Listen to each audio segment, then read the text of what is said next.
en direct depuis Agadir, Abdelatif Qomat, doyen de la faculté des sciences juridiques, économiques et sociales à l'université Hassan II de Casablanca. Bonjour Abdelatif Qomat. Bonjour et merci pour l'invitation. Alors, que retenir de ces assises? Est-ce que les débats ont été fructueux? Oui, on retient beaucoup de choses. Tout d'abord, je voudrais souligner l'excellente organisation et je tiens à cette occasion à féliciter l'Association des présidents des régions et le ministère de l'Intérieur pour la très haute qualité en matière d'organisation. Également la participation massive. Les 1500 personnes invitées sont pratiquement restées de la séance d'ouverture d'hier jusqu'à pratiquement actuellement il y a la séance de clôture. Il y a un grand intérêt, une participation intense qui dénote de l'intérêt qu'accordent les différents acteurs à cette importante rencontre. En ce qui concerne votre question, effectivement, il y a eu des débats très intense avec une multitude d'acteurs, quelle que soit leur position. Tout d'abord, il y a bien sûr les présidents de région, mais également les représentants de la société civile, mais également les acteurs de l'administration centrale.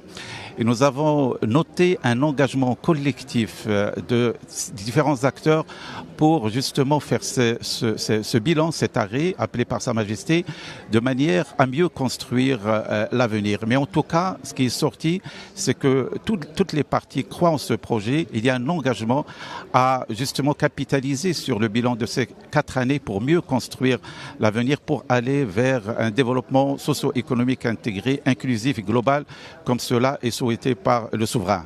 Alors, lors d'un atelier qui s'est déroulé ce matin, les participants ont souligné l'importance de l'interaction entre la démocratie représentative et participative. Alors, en quoi justement la démocratie participative est véritablement un pilier pour la mise en œuvre de la régionalisation avancée ?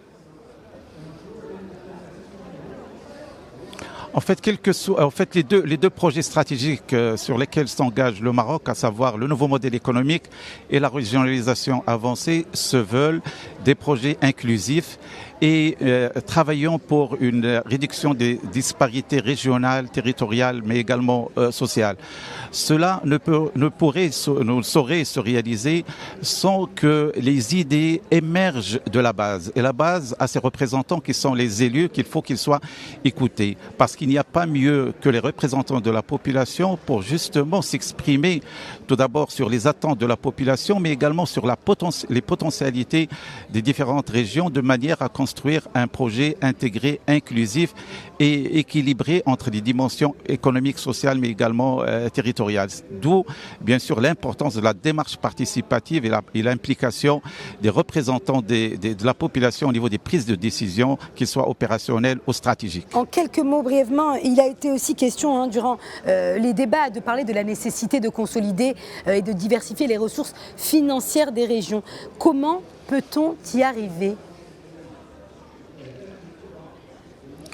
Alors il faut dire que jusqu'à aujourd'hui, c'est l'État qui contribue à travers une partie des prélèvements fiscaux. Vous savez qu'il y a l'objectif d'aller vers 5% à l'origine 2021 des prélèvements des impôts sur les sociétés et sur le revenu, mais également les taxes sur les contrats d'assurance, avec un objectif d'atteindre 10 milliards de dirhams à l'horizon 2021.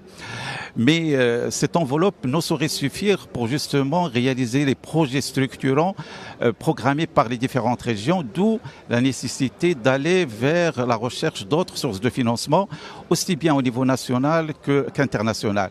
Et ce qui est sorti de ces ateliers, c'est une grande implication des bailleurs de fonds, mais également des organismes comme le Fonds d'équipement communal, la CDG, ou la Banque africaine de développement, qui sont d'une part prêts à assister techniquement les régions pour qu'elles puissent développer des compétences en montage de projets et de prospection de ressources financières innovantes, mais également à entrer en relation directe avec les régions et à les accompagner au niveau de leurs ressources financières. Donc la question des ressources financières est une question principale parce qu'aujourd'hui, les ressources propres des régions ne dépassent pas 7% du budget global et pour qu'on puisse aller vers l'atteinte des objectifs, il va falloir que les régions essayent et développent d'autres sources de financement. Merci Abdelatif Romad d'avoir répondu à nos questions. Je rappelle que vous étiez en direct depuis Agadir et que vous êtes doyen de la faculté des sciences juridiques, économiques et sociales à l'université Hassan II de Casablanca.